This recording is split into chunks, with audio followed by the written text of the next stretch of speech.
이번 주 화요일에 날씨가 되게 따뜻했어요. 이제 봄이 오는구나 이렇게 생각하면서 좀 저는 이제 지금 신락대학원에서 학생으로서 기숙사를 살고 있거든요. 그래서 이제 일주일에 입을 옷을 캐리어에 다 싸서 갑니다. 그래서 날씨를 봐야 돼요, 꼭. 그래서 이 날씨가 따뜻하니까 좀 치마도 챙기고 이렇게 좀 잘 챙겨 봐야겠다 하고 이제 갔는데 너무 따뜻한 거죠. 너무 더울 지경인 거죠. 그래서 이제 봄이 오는구나 했습니다. 봄이 이렇게 기다려지는 이유는 이번 겨울이 참 길었기 때문이 아닐까 싶어요. 제가 이제 지난 학기에 종강을 했을 때 종강 예배를 드리지 못했어요. 왜냐면 저희 학교에 폭설이 내렸거든요. 그래가지고 모든 학교의 시설이 다 정전이 일어났습니다.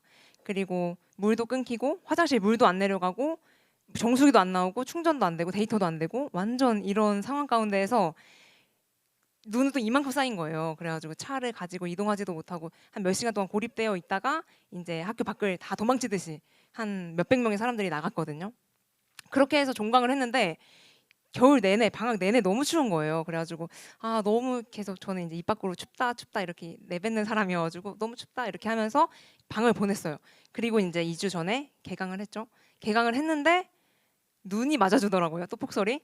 눈과 함께 종강했는데 눈과 함께 개강을 하는 이상한 기온 현상에 좀 당황을 했습니다. 저는 원래 겨울을 너무 좋아해요. 근데 이번 겨울에는 조금 이런 표현으로 조금 지긋지긋하다 이 추위가. 이제 그만 추웠으면 좋겠다. 그만 패딩 입고 싶고 그만 이렇게 떨고 싶다. 이렇게 어깨가 너무 올라가더라고 추워가지고. 그런 생각을 하게 된 것 같습니다. 저는 원래 더운 걸 너무 싫어해요. 그리고 그래서 더 추운 걸 좋아하는 것 같기도 하고. 그리고 특히 더운 것보다 이제 빛이 비칠 때 조금 저 스스로 좀 피곤해지는 게 있어요. 이게 햇빛 알러지는 아닌 것 같은데 조금 눈도 뻑뻑해지고 좀 피로해지는 것이 있습니다. 그래서 제가 빛을 별로 안 좋아하는데 근데 제가 이 빛이 비쳤을 때 되게 이 빛이 참 좋은 거구나 생각했던 한 가지 사건이 있었습니다. 그것만 나누고 말씀으로 들어가 볼게요. 때는 제가 청년부 때, 그러니까 여러분처럼 청년이었을 때, 사역자가 아니라 청년이었을 때, 제가 청년부에서 되게 많은 거를 맡았었어요 그때. 그래서 토요일 주일에 아침 일찍 나가서 저녁 늦게 이제 들어오는 거의 사역자처럼 출퇴근을 하는 그런 때가 있었는데 하루는 계속해서 사역이 막 몰아치다 보니까 너무 힘든 거예요. 그래서 너무 지친다. 근데 또 가기는 가야겠고 그래서 아침 일찍 이제 버스를 타고 가고 있었습니다. 사거리에서 좌회전을 해가지고 막 버스가 달리는데 아파트 단지가 이제 제 왼쪽에 엄청나게 많았어요. 그 버스가 달리는 동안 아파트 단지가 막고 있었는데 아파트 단지가 끝나는 순간 빛이 저를 확 이렇게 비추는 거예요. 근데 저는 그 빛이 마치 하나님이 저에게 위로해 주시는 것 같이 느껴졌습니다. 너가 이렇게 애써서 교회에서 섬기고 있는 걸 내가 알고 있다. 그리고 또 참 수고하고 있고 너를 내가 응원하고 있다. 이게 위로의 말씀처럼 이 빛이 비춘 거죠. 그래서 그 빛을 비추면서 제가 항상 빛이 비춤을 싫어했는데 그 날만큼은 이게 하나님의 되게 음성같이 느껴지면서 하나님이 저를 품으시는 것을 좀 경험했습니다. 여러분 저희가 이제 이 장황한 말로 서론을 시작하는 것은 오늘 말씀이 어쩌면 얼어붙어 있고 경직되어 있는 여러분의 마음을 녹이시는 하나님의 말씀에 빛이 비치길 바라는 마음으로 이 서론을 했거든요. 하나님의 말씀에 빛이 비칠 때 여러분의 얼어있고 경직되어 있는 마음이 녹을 줄 믿습니다. 그리고 그 녹아있는 그 마음이 녹아서 그것이 물이 되어서 흐를 때 더 풍성하게 열매를 맺는 그런 시간들이 될 줄 믿습니다. 이제 그것을 기대하는 마음으로 말씀 본문으로 들어가 보겠습니다. 오늘 성경 같이 읽었던 본문의 사무엘서는요. 되게 중요한 책이에요. 사사시대에서 왕정시대로 넘어가는 그 과도기적 상황에 있는 아주 중요한 책입니다. 사실 지금 제가 얘기하는 이 시대야말로 되게 어둡고 추웠던 시대입니다. 그 이유가 여기에 있는데요. 함께 말씀 읽어볼까요? 사사기 21장 25절의 말씀입니다. 함께 읽도록 하겠습니다. 시작.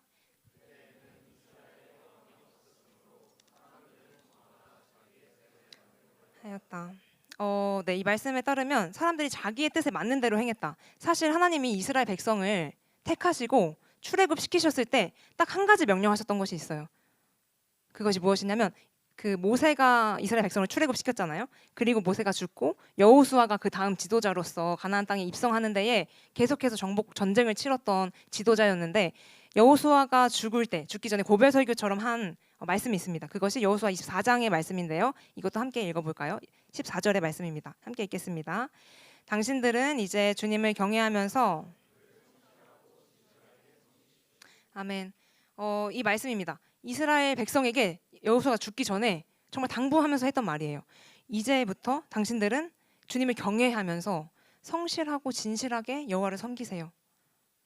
하나님이 이스라엘 백성을 택하시고 너는 나의 백성이야라고 말씀하셨을 때 요구하셨던 한 가지는 무엇이냐면 너희는 나의 백성이고 내가 너희의 왕이야. 이것이 하나님의 이스라엘 백성을 향한 첫 번째이자 되게 중요한 말씀이셨습니다. 너희는 나를 섬기고 나의 말을 듣고 나의 말을 따르고 청종하여라. 세상 문화와 이방 종교를 따라가는 것이 아니라 하나님 말씀, 나의 말씀만 따라가는 내 백성이 되어라 라고 말씀하셨는데 아까 읽었던 사사기의 말씀 보면 어떻게 되어 있죠?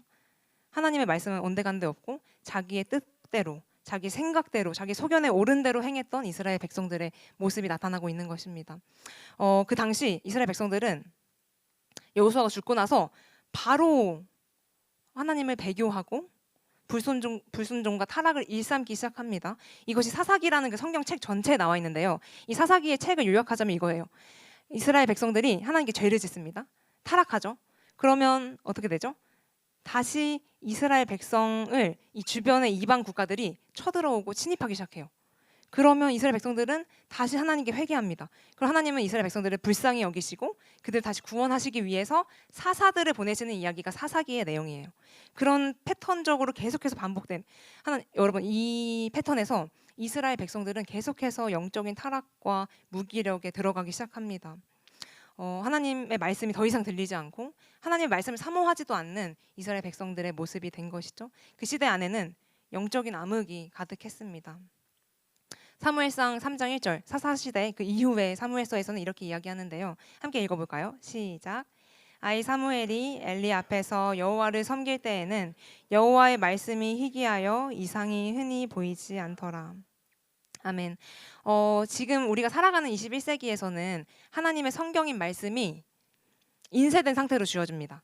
그래서 창세기부터 요한계시록까지 다 들어가 있죠. 근데 이 시대에는 하나님의 말씀이 계속해서 기록되어지고 있는 시대였어요. 계속해서 기록되어지고 써지고 있고 그러니까 하나님의 말씀이 살아있고 역동적이 있는 말씀으로 다가왔겠죠. 근데 그런 시기에 하나님의 말씀이 희귀하여서 이상이 흔히 보이지 않는 상황에 이르게 된 것입니다. 여러분 하나님의 말씀이 들리지 않는 것 사무엘상 우리 3장을 읽었는데 4장에서는 이것을 이가봇의 시대라고 이야기하거든요. 이가봇은 히브리어입니다. 이는 없다라는 부정이고요. 가봇은 카보드에서 나온 영광이라는 뜻이에요. 하나님의 영광이 사라진 시기. 하나님이 우리 창세기에서 아브라함을 택하셔서 이스라엘 백성들을 이끄셨을 때 그때 하나님은 어떻게 이스라엘 백성을 인도하셨습니까? 불기둥과 구름기둥으로. 그 말은 뭐예요? 밤낮으로 이스라엘 백성을 지키시고 보호하시고 계속해서 옆에 계셨는데 그거에 대한 상징으로 언약궤를 주셨어요. 그 언약궤는 항상 이스라엘 백성과 함께 다녔습니다.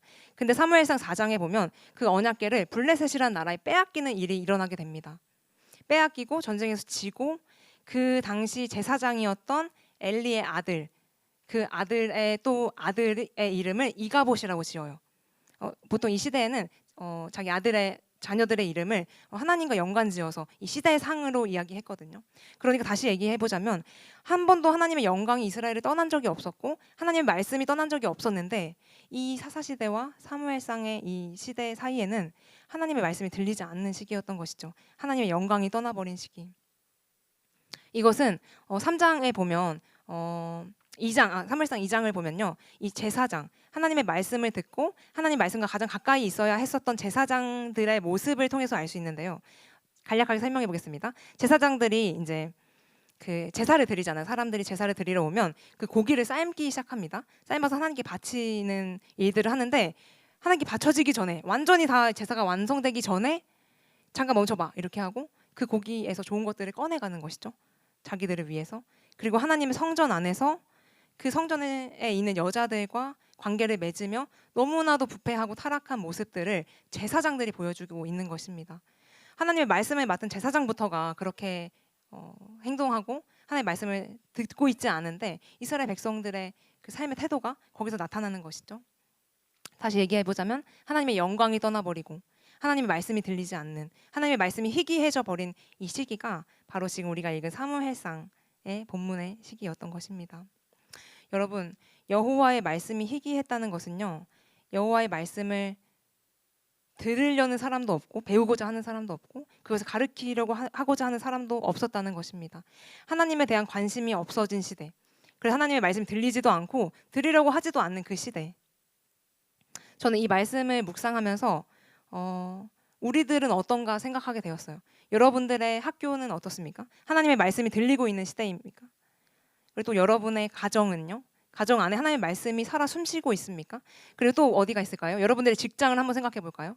직장 가운데 하나님의 말씀이 들리고 그 말씀을 따라가는 사람들이 모였습니까? 아니면 하나님의 말씀이 희귀하여서 그 이상이 흔히 보이지 않는 그런 삶을, 그런 영역에서 살아가고 있지 않습니까? 또 그 전에, 그렇다면 우리들의 마음은요? 직장과 학교와 가정을 떠나서 여러분들의 마음 가운데 지금 하나님 말씀이 들리고 있는지 생각해 보았으면 좋겠습니다. 그 홍수가 일어나면 물이 너무 많은데 오히려 마실 물이 없다고 해요. 참 아이러니한 것이죠.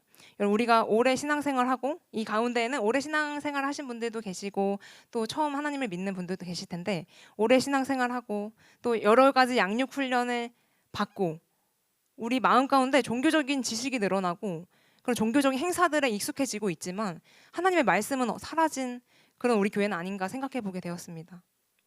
하나님에 관한 지식은 많이 알고 있는데 진정으로 하나님을 아는 지식이 여러분 가운데 있는지 그거 스스로 돌아봤으면 좋겠어요. 여러분 마음 가운데 계속해서 살아있는 하나님의 말씀이 들리고 있는지, 하나님을 아는 지식으로 우리는 날마다 자라가고 있는지 그것을 한번 돌아봤으면 좋겠습니다. 제가 이제 아까 얘기했던 그 사역하기 전에 청년으로서의 교회에서 제가 맡았던 것은 이렇게 조원들이 있잖아요. 조원들이 있으면 이 조원들의 리더의 리더였습니다. 그러니까 무엇을 하냐면 토요일에는 다 같이 모여가지고 우리 내일 우리 청년들, 우리 조원들을 섬길 건데 우리 이렇게 잘 섬기자, 이거를 동기부여하는 역할이었던 거예요. 그 리더들을. 근데 이제 그러면 3나눔을 하거든요. 3나눔을 하는데 그 한 주 동안 제가 읽었던 말씀을 가지고 3나눔을 해야 되는데 제가 읽은 말씀이 없는 거예요. 그 한 주간에 저와 말씀이 가까이 있지 않았던 것이죠. 그러니까 3나눔을 해야 되는데 할 말이 없었습니다. 그래서 다른 사람 나눌 때, 리더들이 나누고 있을 때 계속 생각한 거예요. 뭘 나누지? 뭘 나눠야 얘네에게 좀 영적인 자극을 주지? 근데 제가 살아냈어야 영적인 자극을 주는데 그게 하나도 없는 상태에서 누군가를 양육하는 것이 다 될 리가 없었겠죠. 그래서 제가 어떻게 했냐면 그냥 지원했습니다. 근데 이 지원이 거짓말한 건 아니고 예전에 받았던 그 은혜들 막 머릿속에 끄집어내가지고 요즘 하나님 나한테 이런 말씀을 주시는 것 같아 이렇게 했던 기억이 나요. 그런 적이 종종 있었습니다. 제가 일주일 동안 하나님 말씀 앞에 서지 않으니까 당연히 하나님 말씀 들리지 않았고, 하나님 말씀 들리지 않으니까 제가 나눌 것이 없었고 하나님의 사람으로서 살아갈 것이 없었던 것이죠. 청년들을 많이 만나다 보면 이런 기도 제목을 내요. 저 정말 하나님 뜻대로 살고 싶어요. 근데 하나님 뜻이 여기에 있는지 저기에 있는지 정말 모르겠고 하나님이 좀 선명하게 알려주셨으면 좋겠어요. 이런 기도 제목을 많이 내고, 여러분들도 그런 기도 제목을 가지고 기도해 보신 적이 있었을 것입니다. 여러분 근데 그 들리는 말씀이 없으니 내가 어디로 가야 될지 모르는 것이겠죠. 저는 그런 기도 제목을 들을 때 이렇게 얘기를 보통 권합니다. 혹시 그 지금 너의 삶에 말씀이 있니? 너가 지금 말씀의 자리 앞에 서 있니? 너가 그 말씀을 기반으로 해서 기도하고 있니? 그 말씀을 읽을 때 당연히 내가 이 길로 가야 될지 저 길로 가야 될지 알려주진 않죠. 그 성경에 그런 거 나와 있진 않습니다. 찾아보지 마세요. 나와 있진 않지만 근데 중요한 것은 내가 말씀을 읽을 때 말씀 자체이신 예수님을 만나는 거예요. 그래서 예수님의 생각과 나의 생각이 일치되고 그 예수님의 생각대로 걸어가게 되는 것, 그 안에서 예수님 말씀하실 때 선명하게 보이는 과정을 우리가 경험하는 것입니다. 우리가 우리의 할 일에 최선을 다해야 하지만 최선만 다한다면 우린 방향성을 잃게 돼요. 그래서 말씀 앞에 서서 내 마음 가운데 하나님의 말씀이 계속해서 들리도록, 그래서 하나님 말씀 앞에서 하나님 어떤 말씀을 하시고 나를 어디로 인도하시는지 경험하는 것들이 필요하다는 것이죠. 여러분 혹시 여러분 이 자리 가운데 오신 여러분 중에 내 삶이 왜 이렇게 자꾸 헤매고 있을까? 나는 어디로 나아가야 할지 알지도 모른 채 방향성을 잃은 채 왜 자꾸 나아가고 있을까? 이스라엘 백성처럼 어떤 반복되는 패턴처럼 죄를 짓고 회개하고 하나님 구원해 주시고 그럼 다시 죄를 짓고 이 반복되는 패턴과 같이 굴레와 같이 나는 왜 계속해서 반복되는 죄 앞에 무너지는 것일까? 내 영혼에는 왜 기쁨과 평안함이 없고 계속해서 영혼의 갈급함이 있을까? 영혼의 회복이 이거를 해보고 저거를 해봐도 왜 나에게 왜 영혼의 회복이 있지 않을까? 이런 고민을 하고 있는 지체들이 있다면 그거에 대한 이유가 성경에 정확히 나와 있습니다. 함께 아모스 8장 11절의 말씀을 읽기 원하는데요. 함께 다 같이 읽어보도록 하겠습니다. 시작. 주 여호와의 말씀이니라. 보라 날이 이를지라. 내가 기근을 땅에 보내리니 양식이 없어 주림이 아니며 물이 없어 가람이 아니요 여호와의 말씀을 듣지 못한 기갈이라. 이 말씀의 세 번역에서 보면 이렇게 얘기합니다. 주의 말씀을 듣지 못해서 사람들이 굶주리고 있고 목말라 할 것이다. 여러분, 우리의 영적인 배고픔이 있다면 그것은 다른 어떤 것으로도 채우실 수 없습니다. 그것 어떤 것으로 채워지지가 않아요. 어떤 걸 채우려고 해도 오직 하나님의 말씀으로만 그 영적인 굶주림을 채울 수 있습니다. 우리의 모든 회복이 말씀으로부터 나오는 것이죠. 이제 다시 고민해 볼까요? 여러분들의 마음 가운데 지금 오늘 본문의 배경인 사사시대처럼 사무엘상의 이야기처럼 여러분의 마음에 하나님의 말씀이 희귀한 상태입니까? 아니면 충분히 하나님의 말씀이 들리고 그 말씀대로 살아가고 또 다시 더 많이 들리는 이런 순환이 이루어지고 있습니까? 이것을 고민해 봤으면 좋겠습니다. 그런 여러분들의 학교가 되기 소망하고요. 하나님의 말씀대로 따라가는 여러분들의 가정이 되기 소망하고 또 하나님의 말씀대로 순종하는 여러분들의 직장이 되기 소망합니다. 저희는 이제 사무엘에 대해서 다시 살펴볼 건데 이렇게 시대가 어둡고 하나님의 말씀이 희귀했던 시대에 하나님은 아이 사무엘을 부르십니다. 영적인 암흑이 가득했던 시대에 하나님은 다시 영적인 흐름을 일으키실 준비를 하고 계셨던 것이죠. 사무엘이 성경에 본격적으로 등장하는 2절과 3절을 함께 읽어볼 것인데요. 이 가운데 사무엘과 이 엘리의 모습이 대조되는 것을 볼 수 있습니다. 함께 3장 2절부터 3절의 말씀을 읽어보도록 하겠습니다. 시작.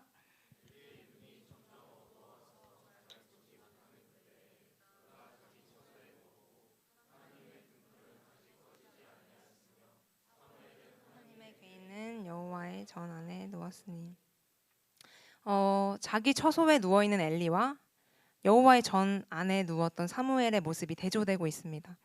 사실 여호와의 전 안에 누워야 하는 사람은 엘리예요. 엘리 제사장이 누워 있어야 했었습니다. 근데 여기서 보면 엘리의 눈이 점점 어두워져 가고 있다고 표현하고 있습니다. 이것은 단순히 정말 엘리가 육체적으로 쇠했기 때문에 쇠퇴하고 있는 그의 건강을 얘기한 것이기도 하지만 상징적으로 이스라엘 백성들 그 이스라엘 백성을 대표했던 엘리의 눈이 어두워져 가고 있다는 것을 통해서 그 당시 이스라엘 백성들의 영적인 상황이 어둡다는 것을 표현하고 있는데요. 여러분, 엘리 대신 사무엘이 지금 여호와의 전 안에 누워 있습니다. 사무엘이 어떤 사람인지, 그가 전 안에 누워 있어도 되는 사람인지 함께 몇 가지만 살펴보기 원하는데요. 오늘 주인공인 사무엘의 출생의 비밀을 아시나요, 여러분? 사무엘이 어떻게 태어나게 되었는지. 사무엘상 1장을 보면 한나라는 어머니가 나와요. 한나라는 어머니가 사무엘 계속해서 기도하는데 아이가 생기지 않는 것이죠. 계속해서 기도하고 울면서 하나님께 구해도 아이가 생기지 않는 그 기도의 내용이 나옵니다. 사무엘상 1장 11절의 말씀인데요. 또 이것도 한번 다 같이 읽어보도록 하겠습니다. 사무엘상 1장 11절의 말씀이 없다면 제가 읽어보도록 할게요. 서원하여 이르되 만군의 여호와여 만일 주의 여종의 고통을 돌보시고 나를 기억하사 주의 여종을 잊지 않으시고 주의 여종에게 아들을 주시면 내가 그의 평생에 그를 여호와께 드리고 삭도를 그의 머리에 대지 아니하겠나이다. 이렇게 기도하는 거예요. 하나님이 저에게 아이를 주신다면 제가 그 아이를 하나님께 드릴게요. 사무엘의 의지 상관없어요. 그냥 일단 드린다고 약속을 하는 거예요. 그게 서원 기도거든요. 그리고 그의 머리에 평생 삭도를 대지 않는 나시린이라고 하는데 평생 하나님께 바쳐진 존재로 저의 아들을 드리겠습니다. 이렇게 기도한 것입니다. 이렇게 본다면 사무엘은 태어났을 때부터 하나님께 바쳐진 존재예요.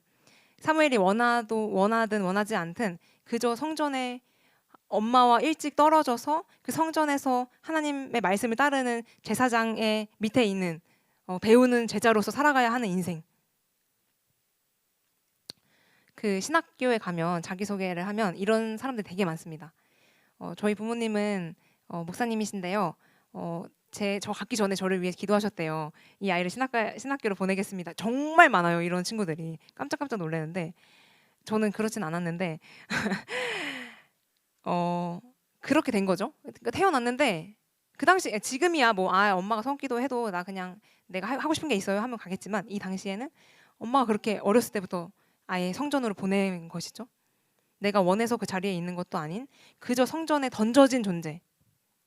또 두 번째로 사무엘은 이 성전에 있기에 적합하지 않은 사람이었습니다. 여호와의 전 안에서 여호와의 등불을 지키는 일은 제사장에게 주어졌던 일이거든요. 우리 민수기서 8장 24절의 말씀을 함께 보도록 하겠습니다. 함께 읽을까요? 시작. 회막에 들어가서 복무하고 봉사할 것이요. 이 말씀에 따르면 회막에서 복무하고 봉사할 수 있는 자는 25세 이상입니다. 근데 오늘의 주인공인 사무엘은 사무엘서 3장 1절에서 아이 사무엘이라고 했잖아요. 이것은 정말로 사무엘이 보통 12살에서 14살로 추정하고 있거든요. 정말 어린 아이였다는 것이에요. 말씀에 따르면 25세 이상부터 그 레위인이 하나님 말씀에서 하나님을 섬길 수 있는 사람인데 사무엘은 거기에 합당한 적합한 사람이 아니었던 것입니다. 자격이 없는 것이죠. 마지막으로 세 번째로 사무엘은 지금 여호와의 전 안에 있는데 사실 하나님을 인격적으로 알기 전의 상태입니다. 사무엘상 3장 7절의 말씀에 나와 있는데요. 사무엘이 아직 여호와를 알지 못하고 여호와의 말씀도 아직 그에게 나타나지 아니한 때라. 오늘 본문 여러분 아시겠죠? 오늘 본문이 있고 그 다음에 하나님이 3번 부르세요. 사무엘아 사무엘아. 근데 사무엘이 어떻게 돼요? 모르는 거죠. 이게 하나님의 음성인지 모르고 자기의 스승인 엘리를 찾아가는 거예요. 저 부르셨습니까? 이렇게 3번이 반복해요. 그러니까 아직 하나님의 말씀 들어본 적도 없고 하나님이 누구신지 다 알지 못하는 인격적으로 하나님과의 교제가 없었던 상태에서 여호와의 전 안에서 엘리가 해야 했었던 그 일을 대신해서 지금 그 자리 지키고 있다는 것입니다. 정리하자면 사무엘은 어렸을 때 어머니 품을 떠나서 타지에서 생활하면서 내가 왜 이곳에 있는 건지 하나님이 왜 나를 이곳에 부르셨는지 왜 보내셨는지 완벽하게 이해하지 못한 상태였고요. 그리고 성전의 일을 맡기에 합법적으로 맞지 않은 적합한 자격이 없는 상태였고요. 무엇보다 하나님을 아직 다 알지 못하는 상태였습니다. 저는 여러분 하나님이 하나님의 사람을 부르실 때 이런 방식으로 부르시는 것 같아요. 생각해보면 사실 엘리를 부르시는 게 더 효율적인 거 아닙니까? 지금 하나님이 3번이나 부르셨단 말이에요. 사무엘을. 사무엘아 사무엘아 이렇게 6번을 부르셨는데 알아듣지 못했어요. 사무엘은. 근데 엘리에게 찾아가셔서 말씀하셨으면 엘리는 한 번에 알았을 거고 하나님 말씀대로 따랐을 거고 그렇게 되면 되는데 왜 하나님은 사무엘을 부르셨을까요? 이것이 바로 세상의 부르심과 하나님의 부르심의 차이점입니다. 하나님이 사람을 부르실 때는 하나님의 기준을 가지고 하나님 부르세요. 세상은 준비된 사람 부르잖아요. 그래서 이제 알바할 때도 경력자를 구하잖아요. 취업을 할 때도 그렇고. 저는 면접을 엄청 많이 봤거든요. 그 알바도 엄청 많이 하고. 근데 면접을 볼 때마다 항상 너무 잘할 것 같아요. 이렇게 이게 이제 같이 일하면 되겠어요. 해놓고 연락으로는 미안하다는 거예요. 결국에 다른 사람 붙은 거죠. 그렇게 진짜 4번, 5번 식당이나 카페에서 저는 이제 경력이 없었으니까. 그 항상 이제 오지 말라고 해가지고 알바 구하면서 되게 스트레스 많이 받았어요. 그래서 이거는 여기 없는 내용인데 그래서 스트레스 엄청 받아가지고 제가 이제 하루 종일 알바 천국만 보는 거예요. 그래서 스트레스 엄청 받으면서 그래서 이제 엄마가 너 그거 좀 그만 보고 그냥 너 할 일을 해. 근데 계속 할 일을 못 하고 계속 보는 거. 혹시 좋은 자리 나왔을까 봐, 놓칠까 봐. 그래서 이제 하루는 이제 이거 내가 이러면 안 되겠다 해가지고 알바 천국 이거 잠깐 덮고 이제 성경 필사를 했습니다. 그래서 이제 야고보서 1장부터 5장까지 있거든요. 그 필사를 하고 이제 한 며칠 동안 그렇게 하고 알바청 들어갔는데 너무 좋은 자리 있어서 연락했는데 바로 됐어요. 그래서 아니 제 경험이에요. 근데 그래서 그때 이제 이게 저의 경험이에요. 그래서 그때 이제 하나님의 말씀, 그러니까 하나님은 우선이구나 이렇게 생각했죠. 그러니까 너무 이제 하나에 몰두해서 하는 것이 아니라 잠깐 내려놓고 좀 텀을 두고 할 때 또 하나 일하시는구나 이런 생각을 했습니다. 근데 여러분 집중해 주세요. 다시 이렇게 세상은 너가 현장에 투입될 수 있니 없니를 보지만 하나님은 그거 중요하게 생각하지 않으시는 거예요. 하나님은 준비되어 있는 자를 부르시는 것이 아니라 부르시고 나서 그 사람을 준비시키시는 거예요. 세상은 준비된 자만 구하고, 왜냐면 당장 일에 투입돼야 되니까 그렇게 하지만, 하나님의 일하시는 방식, 하나님이 사람을 키우시는 방식은 일단 부르십니다. 그리고 나서 그 사람을 하나님의 열심으로 만들어 가시는 거예요. 모든 성경의 인물들이 그랬습니다. 아브라함도 대단한 믿음이 있어서 부르심 받은 거 아니거든요. 하나님이 먼저 아브라함을 택하셔 부르시고 너의 자손의 별과 같이 많게 할 거고, 그리고 또 뭐예요? 너가 복의 근원이 될 거야라고 말씀을 선포하시고 나서 그렇게 아브라함을 점점 하나님의 사람으로서 만들어 가시는 과정, 모든 성경에 나와 있잖아요. 다윗도 마찬가지고 또 베드로도 마찬가지고. 하나님은 다시 얘기해 보자면 준비된 자를 부르시는 것이 아닙니다. 부르신 다음에 준비시켜 나가시는 것이에요. 여러분 혹시 하나님이 여러분을 부르시는 자리가 있나요? 혹시 나는 거기에 합당하지 않은 존재인데, 사무엘처럼 내가 원하지도 않았고 자격도 없고 그리고 뭐 하나님에 대한 큰 뜨거운 마음도 없는데 라고 생각하시는 분 계세요? 하나님이 나를 또 앞으로 부르실 건데 그때 나는 좀 부족한데 내가 하나님 일을 할 수 있을까? 라고 생각하시는 분들 계신가요?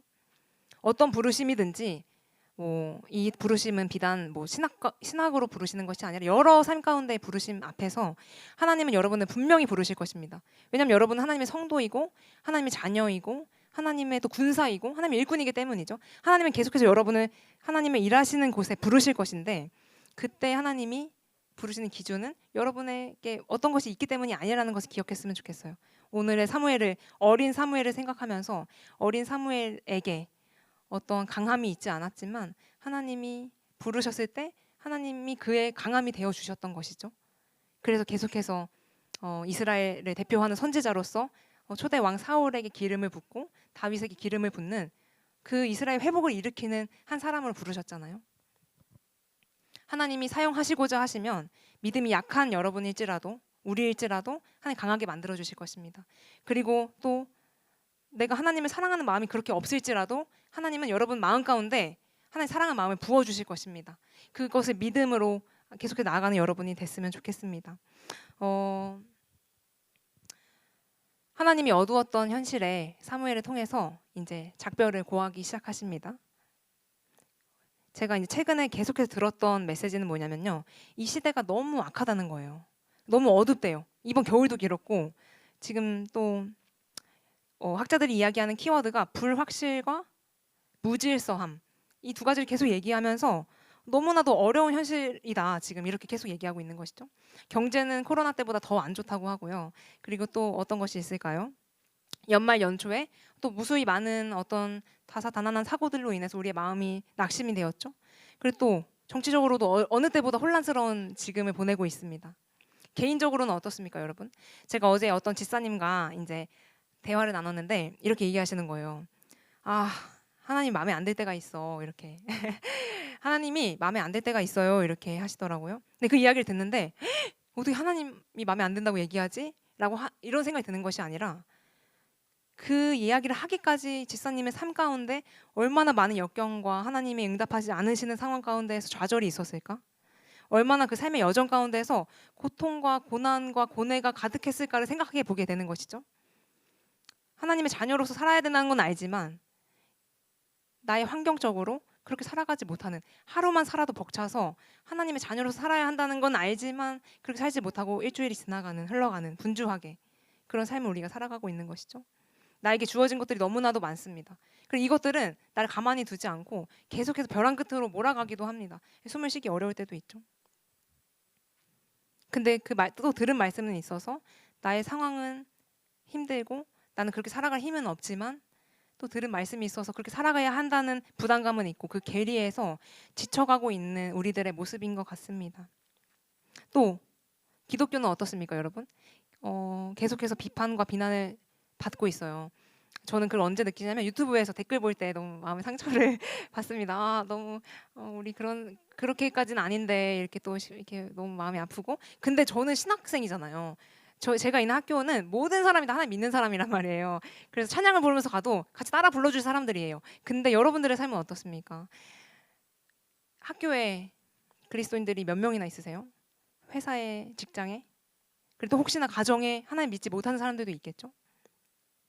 한국교회에 희망이 없고 이미 한국교회는 쇠퇴하고 있다. 이것이 너무 만연하게 우리의 내면을 자리 잡으면서 이 어두운 현실을 더 부각시키면서 이 시대가 지나가고 있습니다.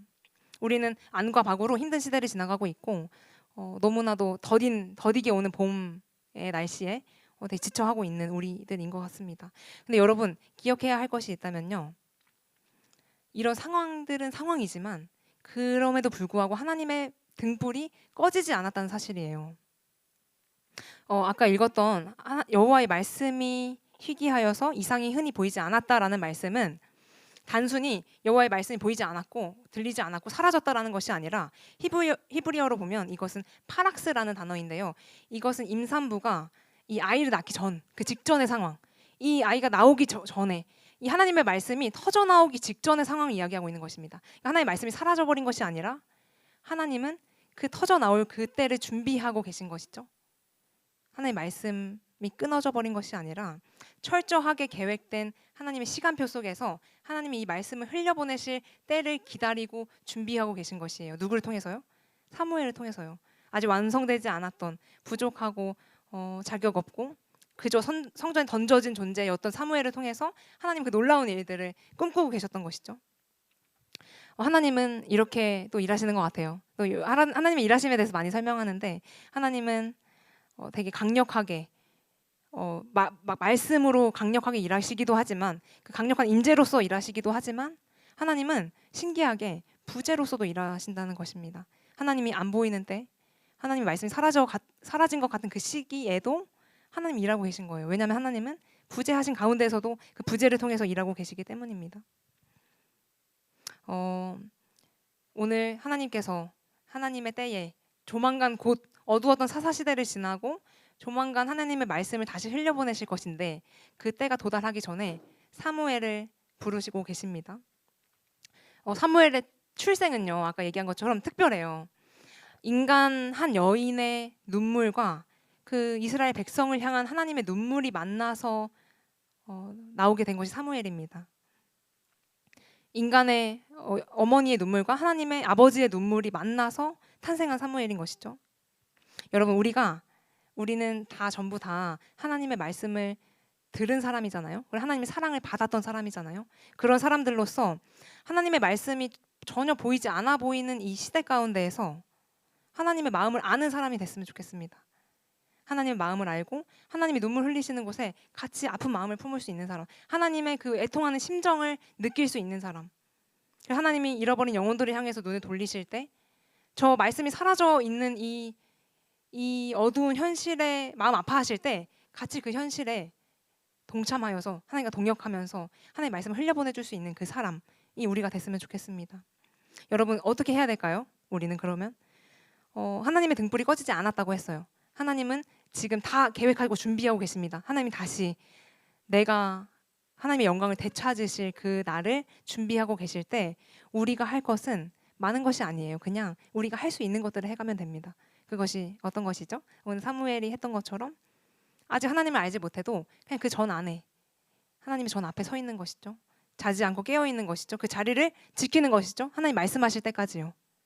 그리고 하나님 말씀하셨을 때 주의 종이 듣겠나이다 말씀하소서라고 순종할 그 마음의 준비를 하고 있는 것이 우리의 역할이지 않겠습니까? 우리가 대단히 뭘 할 수 있는 것이 없어 보일 수 있어요. 우리들의 직장에서 그리고 학교에서 지금 저번 주에 이제 어제 청소년부에서는 이제 웨이크업 집회라고 그 학교 기도 모임을 세우는 그 집회가 있었거든요. 거기 다녀왔는데 막 리더들이 쓰더라고요. 막 그래서 제가 학교에 기도 모임을 세우겠습니다. 이렇게 막 고등학생 아이들이 앞에서 나와서 기도하는 모습이 너무 아름다웠는데 그 수많은 1,000명이 모인 아이들 가운데 그 리더들만 하나님 부르셨을까요? 앞에 나와서 제가 이 기도 모임을 세우겠습니다라고 선포한 사람만 부르셨을까요? 그 자리에는 나는 아직 그 정도까지 아닌데 나는 학교에 아직 기도 모임 못 세울 것 같은데 아직 너무 두려운데 라고 생각하고 안절부절 못하고 있고 마음에 그 위축이 된 그 아이까지 그 학생까지도 하나님은 부르시고 계신 거예요. 꼭 마음이 준비가 되고 내가 믿음으로 충만할 때만 내가 넘어지지 않을 수 있고 하나님을 사랑하는 마음이 가득할 때만 하나님의 일을 할 수 있는 게 아니라는 것입니다. 그 자리에 있는, 그리고 혹시 이 자리에 있는 여러분들 마음 가운데 아직 하나님의 말씀이 들리지 않고 여전히, 그리고 잘 하나님 모르겠고, 그리고 내가 이 자리에 원하지 않아서 있는 청년들, 우리 성도들에게조차도 하나님은 계속해서 여러분을 부르시고 계시고 이미 준비하고 계신다는 것입니다.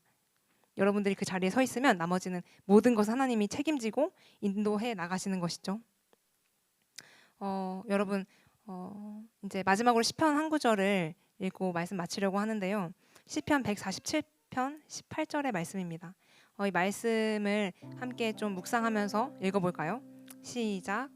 그의 말씀을 보내사 그것들을 녹이시고 바람을 불게 하신즉.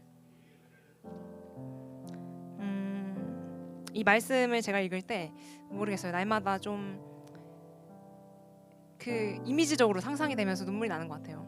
하나님이 그의 말씀을 보내사 그것들을 녹이시고 바람을 불게 하신즉 그것들이 그 물이 흐르는도다. 여러분, 하나님이 그의 말씀을 보내주신대요. 여러분들의 삶의 현장에, 여러분들의 메말라 있는 그 마음에 말씀을 보내주실 것입니다. 소망이 끊어지고 하나님의 역사를 기대해보지 못할 것 같은 그 현장 가운데 하나님이 말씀을 보내주실 것입니다. 그래서 얼어있는 그것들을 녹이신대요. 여러분, 이 시대가, 그리고 여러분들의 가정과 학교와 또 직장과 또 나의 마음이 지금 많이 얼어있고 어둡고 하나님 말씀이 희귀하여서 그 이상이 흔히 보이지 않는, 하나님이 사라져버린 것만 같은, 그래서 하나님 말씀 듣지 않고 자기 소견에 옳은 대로 행하는 사람들이 너무나도 많은 그런 현실 가운데에서 하나님은 하나님의 때에 분명하게 주님의 말씀을 보내주실 것입니다. 우리의 마음에 보내주실 것이에요. 그리고 그때 성령께서 그 바람이 일으켜질 때 그 녹은 물을 흐르게 하실 거예요. 여러분, 사무엘로 하여금 그 이스라엘 백성에 막혀 있었던 아직 터져나오지 못한 하나님의 말씀이 터져나오기 시작합니다. 그 첫 번째 말씀은 뭐였냐면 엘리 제사장을 향한 심판의 말씀이었어요. 사무엘에게 이렇게 말씀하십니다. 엘리 제사장은 심판을 받게 될 것이야. 그 집안이 영영 망할 것이야 라고 말씀하세요. 사무엘은 자기의 스승에게 그 말을 해야 되는 거예요. 하나님이 나에게 주셨던 말씀을. 너무 어렵지 않습니까? 근데 이게 마치 우리 그리스도인들 같은 거예요. 우리 세상에 나가서 복음을 전할 때 하나님의 말씀이 전혀 없는 그곳에서 너는 죄인이고 그래서 하나님의 사랑이 너무나도 필요한 존재야. 하나님의 사랑을 받기 위해서는 내가 죄인인 것이 먼저 인식되어야 됩니다. 그 사람들은 그걸 모르죠. 우리는 그 불편한 말씀을 전해야 되는 것이에요. 근데 사무엘이 그 말씀을 전했어요. 그 엘리에게 심판의 말씀을 전했습니다. 그리고 나서 3장 마지막 절에 보면 21절의 말씀인데요. 주님께서는 실로에서 계속해서 자신을 나타내셨다. 거기에서 주님께서는 사무엘에게 나타나서 말씀하셨다. 사무엘이 하나님께 받은 그 말씀을 전하기 시작하자 다시 하나님의 그 말씀이 돌기 시작하는 것이죠. 여러분, 우리는 이 어두운 현실 가운데 한 명의 그리스도인으로서 살아가고 있습니다.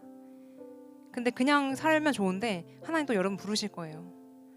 각자의 자리에서 각자의 필요한 부분에 그냥 가만히 내버려 두지 않으십니다. 하나님은 하나님 말씀을 아는 자라면, 하나님의 사랑을 아는 자라면 하나님 분명히 어떤 영역으로 여러분을 보내실 거예요.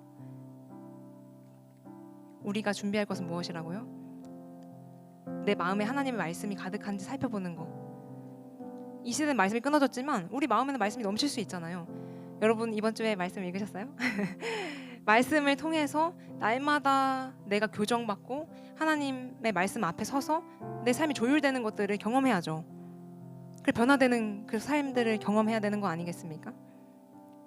그렇게 말씀 다 이해하지 못해도 괜찮아요. 어린 사무엘 기억하세요, 여러분. 어린 사무엘. 아직 하나님을 다 이해하지 못하고 하나님을 알지 못했던 어린 사무엘을 하나님 부르신 것처럼 여러분들이 말씀을 읽을 때마다 이 말씀이 나에게 너무 와닿고 눈물이 나고 이러지 않아도, 그리고 내가 삶의 현장에서 하나님의 자녀로서 살아내지 못해도 괜찮습니다. 그냥 꾸준하게 그 말씀 앞에 서 있으면 돼요. 그럴 때 하나님은 하나님의 말씀을 보내셔서 그 마음을 녹이시고 그 물이 흘러가서, 그 복음이 흘러가서 정말 풍성한 열매를 맺게 하실 것입니다.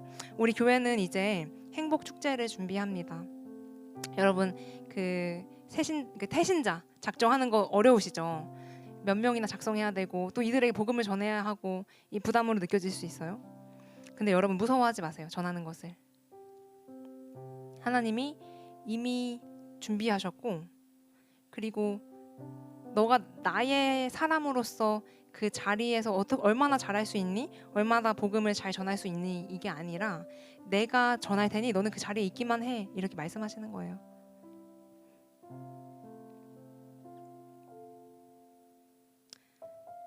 우리의 마음 가운데 오늘 아까 읽은 말씀처럼 하나님의 말씀이 들려서 정말 그 말씀이 여러분들의 얼어있는 그리고 우리 이 땅 가운데 얼어있는 많은 것들을 녹이고 그 물이 다시 흐르게 하시는 회복시키시고 소생시키시는 그 많은 것들이 경험되어지기 원합니다.